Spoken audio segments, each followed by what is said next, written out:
Hi friends, good morning. అత్తగారి దీవెన 6వ భాగం చదువుకుందాం. తన ఇంటికి వచ్చిన వైష్ణవి ఎంతో ఆనందంగా ఉంది. కానీ ఎవరో ఒక అమ్మాయి వచ్చిందని చెప్పింది పక్కింటి ఆంటీ. ఎవరో ఇప్పుడే తెలుసుకోవాలి. వద్దులే, ఇప్పుడే వచ్చాను, మళ్ళీ ఇలాంటి మాటలెందుకు అనుకుంది వైష్ణవి. ఆయన చెబుతారేమో చూద్దాం అనుకుంది వైష్ణవి. నువ్వు లేకుండా పిచ్చి పట్టిపోయింది వైష్ణవి నాకు అంటూ ప్రేమతో దగ్గరకు తీసుకున్నాడు శ్యామ్. చెప్పాలంటే నిజంగా తన పరిస్థితి కూడా అదే. ఆ రోజు ఫోన్లో నాకు మెసేజ్ పెట్టావేమోనని చూశాను. నా బర్త్డే కదా, అందుకు అనుకున్నాడు శ్యామ్ నవ్వుతూ. ఆ మాట నాకు చెప్పవచ్చుగా అన్నది బాధగా వైష్ణవి. చెప్పే అవకాశం నాకు ఇచ్చావా గడుగ్గాయిలాగా అంటూ నవ్వేశాడు శ్యామ్. మర్చిపోయాను, మా బాబాయ్ గారి అమ్మాయి దీపిక వచ్చింది, ఇదిగో వదినకు ఇమ్మని గిఫ్ట్ కూడా తెచ్చింది అంటూ వాళ్ళ చెల్లి తెచ్చిన చీర కూడా ఇచ్చాడు శ్యామ్. అబ్బా, ఎంత చక్కగా ఉందో వర్క్. దీపిక చీరలకు వర్క్ చేస్తుంది. వచ్చింది దీపికానా? నేను ఎవరో అనుకున్నాను అన్నది వైష్ణవి. నీకెలా తెలుసు ఎవరో వచ్చారని అని నవ్వాడు శ్యామ్. పక్కింటి సుశీల ఆంటీ ఫోన్ చేశారు అని చెప్పింది వైష్ణవి నవ్వుతూ. ఆడవాళ్లు ఇందుకు మాత్రం ఒకరికొకరు కట్టుబడి ఉంటారు అంటూ నవ్వాడు శ్యామ్. నా ప్రాణం అంతా నీ దగ్గరే ఉంటే నా గురించి అనుమానించావా అన్నాడు శ్యామ్ వైష్ణవిని దగ్గరకు తీసుకుని. లేదు, అలా ఏమీ లేదు, కానీ ఎవరో వచ్చింది అని మాత్రం అనుకున్నాను అంటూ నవ్వింది వైష్ణవి. శ్యామ్ గుండెల్లో తలదాచుకున్న వైష్ణవి అబ్బా ఎంత ధైర్యంగా ఉంది, ఎంత హాయిగా ఉంది, మనసు ప్రశాంతంగా ఉంది అని మురిసిపోయింది. మనం కలవడానికి మీ నాయనమ్మగారే కారణం అని చెప్పాడు శ్యామ్. ఎలా అన్నది ఆశ్చర్యంగా వైష్ణవి. నానమ్మగారు నాతో ఫోన్ చేసి మాట్లాడారు. మా మనవరాలికి కాస్త ఏమీ తెలియదు, నువ్వు మనసులో ఏమీ పెట్టుకోవద్దు, నిన్ను పెళ్లిలో చూసినప్పుడు నాకు నచ్చావయ్యా అంటూ మాట్లాడారు. అవునా అన్నది ఆశ్చర్యంగా వైష్ణవి. అది ఏమో గాని పేపర్ బాల్స్ సంగతి చెప్పి భయపడింది వైష్ణవి. పకపక నవ్వాడు శ్యామ్. అదంతా మీ నానమ్మగారి ప్లాన్. మీ నానమ్మగారే రాసి మీ పనమ్మాయితో పేపర్ బాల్ వేయించేవారట నీ దగ్గరకు అంటూ నవ్వేశాడు శ్యామ్. నేను కూడా అమ్మ వాళ్ళ దగ్గరకు వచ్చాను. అటు నుండి నువ్వు ఆఫీస్కి వెళ్ళినప్పుడు మీ నానమ్మ వాళ్ళని కలిశాను. అప్పుడు అన్ని విషయాలు చెప్పారు, నవ్వుకున్నాము. నానమ్మగారు మీకోసం ఎవరో అబ్బాయి వచ్చారు అని చెప్పింది నన్నే అంటూ నవ్వాడు శ్యామ్. అవన్నీ ఏమో కానీ మీ నానమ్మగారు చెప్పిన 2 మాటలు మాత్రం నాకు బాగా నచ్చాయి. డబ్బు ఎప్పుడైనా ఎవరైనా సంపాదించవచ్చు, ప్రేమని వయసుని కలగలుపుకుని ఆనందంగా జీవించలేని జంటల వైవాహిక జీవితం వ్యర్థం అని. ఆ మాటలు నాకు నిజం అనిపించాయి.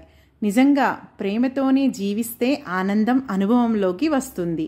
అన్నీ ఉన్నాయి కానీ నువ్వు లేనప్పుడు ఇల్లంతా వెలవెలబోయింది. అదే ప్రేమ విలువ. మనసులో తెలియని బంధాలు ముడిపడిపోతాయి. అవి మనిషి దూరంగా ఉన్నప్పుడు అర్థమవుతాయి. ఈ మాటలు నావి కాదు, మీ నానమ్మగారివే అంటూ నవ్వేశాడు శ్యామ్ అందంగా. అమ్మో, మా నానమ్మ మీరు కలిసి ఇంత నాటకం ఆడారా అంటూ నవ్వింది వైష్ణవి. ఒక జంట కలవడం కోసం ఇలాంటి నాటకం ఆడడంలో తప్పు లేదు వైష్ణవి. పెళ్ళి అవగానే ఒకరికి ఒకరం అర్థం కాము. అది ఒక వయసులో తొందర, ఉత్సాహం అంతే. కానీ మనసులో ఉన్న తీయని బంధాలు ఇలా దూరంగా ఉన్నప్పుడు తెలుస్తాయి అంటూ భార్య కళ్ళల్లో ఆనందాన్ని చూసి మురిసిపోయాడు శ్యామ్. పనమ్మాయి దుర్గి వచ్చింది. అప్పుడే ఎందుకు వచ్చావే, నేను చెప్పినప్పుడు రా వెళ్ళి అంటూ పంపించేశారు శ్యామలమ్మగారు. శ్రీధర్ తల్లి దగ్గరకు వచ్చి కూర్చున్నాడు కాసేపు. అమ్మా, మీరు వచ్చిన దగ్గర నుండి పాపం ఈశ్వరికి బాగోలేదు, మీకు ఇబ్బంది అవుతుందా అని అడిగాడు. ఇబ్బంది నాకు కాదురా, ఈశ్వరికి. పెళ్లి చేసుకున్నప్పుడు ఎంత ప్రేమగా అన్యోన్యంగా ఉండేవాళ్ళు, ఏమైంది? కేవలం మనిషి అవసరమే గమనిస్తున్నారే తప్పితే ఆ మనిషికి బాగోపోతే ఒక్కరికైనా అర్థం చేసుకోవడం లేదే. మనిషి మిషన్ కాదురా, అవసరానికి ఉపయోగపడినప్పుడు వాడి అవసరం లేకపోతే పక్కన పారేయడానికి ప్రేమతో చేస్తున్న మనిషిలో ప్రేమను అర్థం చేసుకోలేకపోతున్నారా అని అడిగారు శ్యామలమ్మ గారు. ఎందుకురా ఉరుకులు పరుగులు బతుకులు ఏం సాధిస్తారు? ఎవరికి వారు స్వార్థానికి డబ్బులు మూటలు కూడబెట్టుకోవాలనుకుంటున్నారు. భార్యాభర్తలు అంటే సజావుగా సాగే సంసారానికి రథచక్రాల్లాంటివారు. ఒక చక్రం కదలనిదే మరొక చక్రానికి భారం ఎక్కువైపోతుంది. ఇంట్లో పనిచేసి మీ అందరికీ అమర్చి పెడుతుంటే అది పని మనిషిలా కనబడుతుందా మీ అందరికీ? అది జీతం కూడా తీసుకోవడం లేదురా పని మనిషి అవ్వడానికి. ఒకరు కాకపోతే ఒక్కరు ఈశ్వరికి ఎలా ఉంది అని గదిలోకి వెళ్ళి అడిగారా? భర్తవి నీకే లేదు, పిల్లలకు ఎలా వస్తుంది? భర్త గౌరవిస్తేనే భార్యకు గౌరవం. ఆ విషయంలో ఎప్పటికీ మర్చిపోవద్దు. ఈశ్వరికి ఏమీ తెలియదు అనుకుంటున్నారా? నువ్వు ఉద్యోగంలో ట్రైనింగ్లో ఉన్నప్పుడు ఈశ్వరికి స్కూల్ బాధ్యతలు చూసుకోమని మన ఊర్లో స్కూల్ హెడ్ మాస్టర్ గారు వచ్చి బతిమాలారు. కానీ అప్పటికి ఈశ్వర్ నెల తప్పింది. నాకు నా బిడ్డ ముఖ్యం, నా భర్తకు అన్నీ అమర్చి పెట్టడమే నాకు ముఖ్యం, ట్రైనింగ్ రావడమే మళ్ళీ మేము అక్కడికి వెళ్ళాలి, క్షమించండి అని చెప్పిందిరా. ఆమె మాటల్లో ఉన్న ప్రేమ ఈరోజు మీ మాటల్లో లేదు. ఖరాఖండీగా మాట్లాడే కోడలు ఈరోజు ఇలా నిస్సత్తువుగా మారడానికి కారణం మాత్రం నువ్వే. పిల్లల్ని తప్పు చేసినా వెనక వేసుకురావడం గొప్పతనం అనుకున్నావా? భర్త అయినా భార్య అయినా కూడా ఇద్దరూ ఒకరికొకరు సంప్రదించుకుని పిల్లల విషయంలో ఖచ్చితమైన నిర్ణయాలు తీసుకోవాలి. అప్పుడు ఆ పిల్లలు చక్కగా పెరుగుతారు, వారి తప్పులు తెలుసుకుంటారు. నీ మీద ప్రేమతో నీ మాటకు ఎదురు చెప్పలేకపోయింది నీ భార్య. ఆ ప్రేమను అర్థం చేసుకోలేదు నువ్వు, అలుసుగా తీసుకున్నావు అంటూ చెబుతున్న నానమ్మ మాటలు పక్క గదిలో నుండి నరేష్ వింటున్నాడు. ఆ పక్కనే అతని భార్య కూడా వింటూ నిలబడిపోయింది.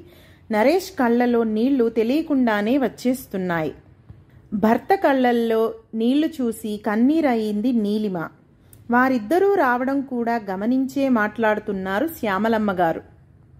పెళ్ళాం అదుపులో ఉంటే దాన్ని ఇంకా అణగదొక్కాలని చూసే భర్తలు కొందరు. అదే పెళ్ళాం మాట వినకుండా ఎదురు తిరిగితే దాని అడుగులకు మడుగులు ఒత్తుతారు. మీ జంటను చూసి మీ కొడుకు కోడలు అలా తయారవడంలో తప్పేముందిరా? మిమ్మల్ని చూసి మీ జంట కరెక్ట్ కాదు అనుకుని నీ కోడలు వేరుగా తయారయ్యింది. మీ భార్యకు నువ్వు విలువ ఇచ్చినట్లయితే ఇల్లంతా ఆనందంగా ఉండేది. భార్యను పని మనిషిలా చూడడం గొప్ప కాదు. నరేష్ కడుపున పడ్డప్పుడు నువ్వు ట్రైనింగ్లో ఉన్నప్పుడు ఈశ్వరికి భరించలేని కడుపులో నొప్పి వచ్చింది. వెంటనే హాస్పిటల్కి పరిగెత్తాము. బిడ్డను దక్కించుకోవాలంటే చాలా ఖరీదైన ట్రీట్మెంట్ చేయించుకోవాలి అని చెప్పింది డాక్టర్ అమ్మ. అప్పటికి మన దగ్గర చేతిలో పైసా లేదు. వారి పుట్టింటి వారిచ్చిన నగలు మొత్తం అమ్మేసి నరేష్ని దక్కించుకుంది నీ భార్య. బిడ్డకు అంత విలువ ఇచ్చిందిరా ఈశ్వరి. ఆ విషయం మాట మాత్రం కూడా మీకు తెలియదు కదా. తన నగలన్నీ అమ్మి ఇలా చేశాను అంటే నువ్వు నీ అసమర్థతకు బాధపడతావేమోనని అది గుట్టుగా దాచుకుంది. ఎవరైనా తన కుటుంబ విషయంలో మనల్ని ఒక్క మాట అన్నా కూడా నా కోడలు పడనిచ్చేది కాదు. అటువంటి దాన్ని క్షణం కూడా తీరిక లేకుండా అది ఒక మనిషి అన్న సంగతి మర్చిపోయి ఇంటి పెద్దవయ్యుండి కొడుకుని కోడల్ని కూతుర్ని అదుపులో పెట్టాలని తెలియక పైపెచ్చు భార్య మాట్లాడుతుంటే నోరెత్తనివ్వకుండా చేసిన నువ్వు ఏం పెద్ద మనిషివి అంటూ కోప్పడుతున్న తల్లి చేతులు పట్టుకుని కళ్ళనీళ్లు పెట్టుకున్నాడు శ్రీధర్. తులసి మొక్క కూడా మొక్కేరా, కానీ పూజనీయమైనది. అదే నా కోడలు ఈశ్వరి. ఏ క్లాస్ మెయింటైనింగ్ తెలియక్కర్లేదు నా కోడలికి. దాని ప్రేమతోనే మీ అందరికీ సేవలు చేస్తుంది. ఈ భయంకరమైన ఇంట్లో దాని పాటలు చూసి నేను అడిగిన ప్రశ్నకు నా పని అనుకున్నాను కాబట్టి ప్రేమతో నేను చేయగలుగుతున్నాను అత్తయ్య అన్నప్పుడు నాకు అర్థమైంది. దాని మనసులో ఉన్న ప్రేమలో కొద్ది మాత్రం కూడా మీ ఎవ్వరికీ లేదు అని తెలిసింది అంటున్న తల్లి మాటలు వింటున్న శ్రీధర్కి మతిపోయింది. అందరికన్నా పెద్ద చదువులు చదివాను, సుఖమేముంది, జ్ఞానం మాత్రం శూన్యం అని బాధపడ్డాడు శ్రీధర్. ఎవరికి ఇచ్చే విలువ వారికి ఇవ్వాలి శ్రీధర్. ఉన్నది ఉన్నట్లుగా మాట్లాడాలి. నిన్ను ఒక్కడిని మెచ్చుకుంటే చాలు అనుకుంటే నీ భార్యను తేలిక చేసిన వాడివి అవుతావు. అలా నీ భార్య తేలికపడిన మరుక్షణం నువ్వు తేలికపడ్డట్టే. అది గుర్తుపెట్టుకో. ఇద్దరూ కలిసి నిర్ణయించుకోండి. ఒక వయసు అంటూ వచ్చింది ఈశ్వరికి కూడా. ఎన్నాళ్ళో చేయలేదు పని. ఇంట్లో పని నలుగురు 4 భాగాలుగా పంచుకుంటే తేలికగా ఉంటుంది. అది ఉమ్మడి కుటుంబానికి ఆరోగ్యకరమైన విషయం. ఒక్కరి మీద పడినప్పుడు ఎవరి సంసారం వారుగానే ఏర్పాటు చేసుకొని తీరాలి అని చెప్పారు శ్యామలమ్మ గారు. నిజం అమ్మా అన్నాడు శ్రీధర్. ప్రేమను పిచ్చితనం అనుకోకండి ఎవరు అంటూ గట్టిగానే చెప్పారు శ్యామలమ్మ గారు. నరేష్, నీలిమ కూడా లోపలికి వచ్చారు బాబుతో. నానమ్మ, నువ్వు చెప్పినదంతా నిజం. ఇలా పెద్దవాళ్ళు సలహాలు లేకపోవడం వల్ల కూడా మాలాంటి వాళ్ళు ఇలా తయారవుతారు. క్షమించండి నాన్నగారు. మేము ఉద్యోగాలు చేస్తూ సొంతగా స్థలాలు కొనుక్కోవాలి, పెద్ద పేరు తెచ్చుకోవాలి అనుకున్నాం. కానీ కన్నవాళ్ల మనసును బాధ పెడుతున్నామని తెలుసుకోలేకపోయాం అంటున్న కొడుకు మాటలు వారించి, మనమంతా మీ అమ్మను క్షమించమని అడగాలి అన్నారు శ్రీధర్. ఈశ్వరి, రామ్మ బయటకి అని పిలిచారు శ్యామలమ్మ గారు. అప్పటి వరకు అన్నీ వింటూ కళ్ళనీళ్ల పర్యంతం అయిన ఈశ్వరి కళ్ళు తుడుచుకుని బయటకు వచ్చింది. ఈశ్వరి, ముందుగా నువ్వు నన్ను క్షమించాలి అన్నాడు శ్రీధర్. నీ మాటకు విలువ ఇవ్వకపోవడం అనేది చాలా తప్పు. ఇల్లు ఈ విధంగా తయారవడానికి కారణం నేనే అంటున్న తండ్రిని వారిస్తూ, లేదు నాన్నగారు, నేను బాధ్యతగా అనుకోలేదు మీ పట్ల. అమ్మా, నన్ను క్షమించు అని అడిగాడు నరేష్. అత్తయ్య గారు, నన్ను క్షమించండి, మిమ్మల్ని చాలా బాధ పెట్టాను నా స్వార్థ గుణంతో అంటూ కళ్ళనీళ్లు పెట్టుకుంది నీలిమ. నేను చెప్పానా నానమ్మకి అన్నీ తెలుసు అని? మీకు ఎవరికీ ఏమీ తెలియదు అని అన్నాడు మనవడు నితీష్. ఇంట్లో అందరికన్నా నువ్వు కరెక్ట్రా అంటూ శ్యామలమ్మ గారు నితీష్ని కౌగిలించుకున్నారు. ఈశ్వరి మాట్లాడుతూ, నా కుటుంబం, నా వాళ్ళు అన్న ప్రేమతో ఎంత కష్టమైనా తేలికగా భరించగలిగాను. ప్రేమ ఎంత భారమైనా మోస్తుంది అంటూ కన్నీళ్లు పెట్టుకుంది ఈశ్వరి.